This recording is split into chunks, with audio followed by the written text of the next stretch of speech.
It has been 30 straight years of 16 days dedicated to fight gender-based violence worldwide. Pink Africa Foundation lends her voice to this clarion call to end all forms of violence against women and girls.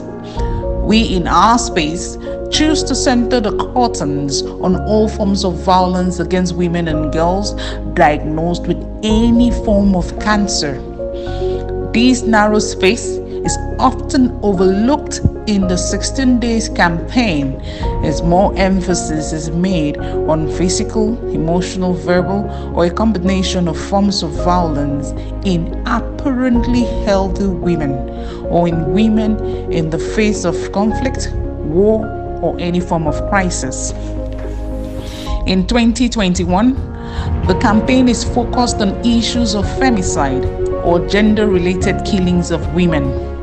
Today, we put forward these questions to you.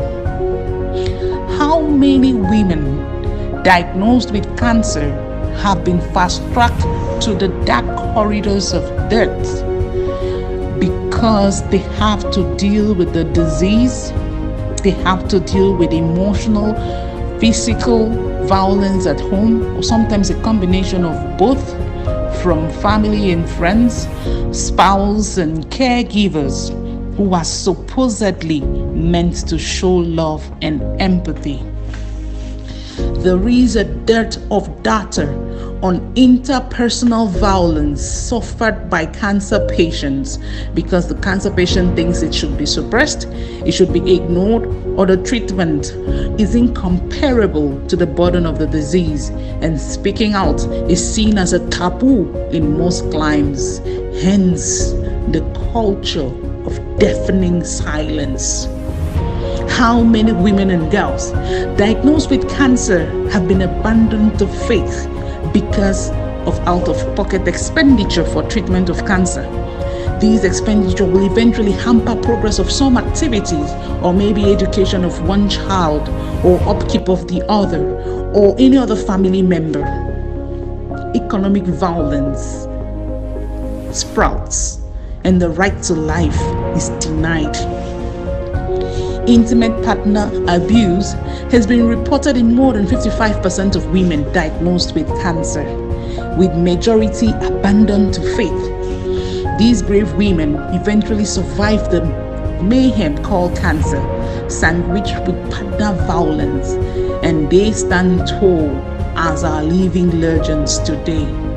I ask another question.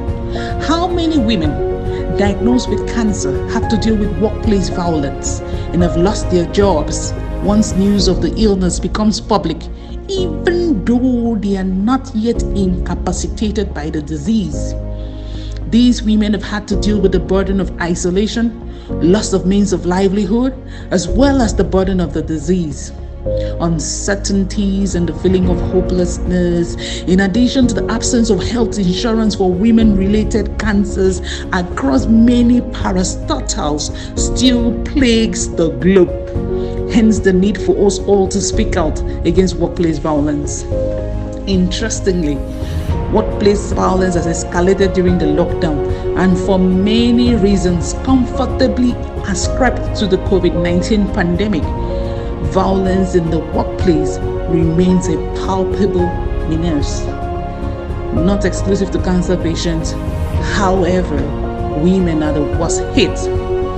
Let us all continue to advocate for women and girls as we envision a world without violence.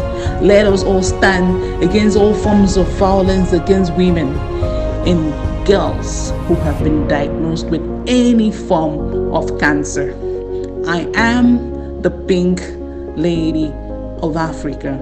My name is Dr. Nchewi Elemi Ani, President and Founder, Pink Africa Foundation, and I tell you a story of how orange is found in the pink space today.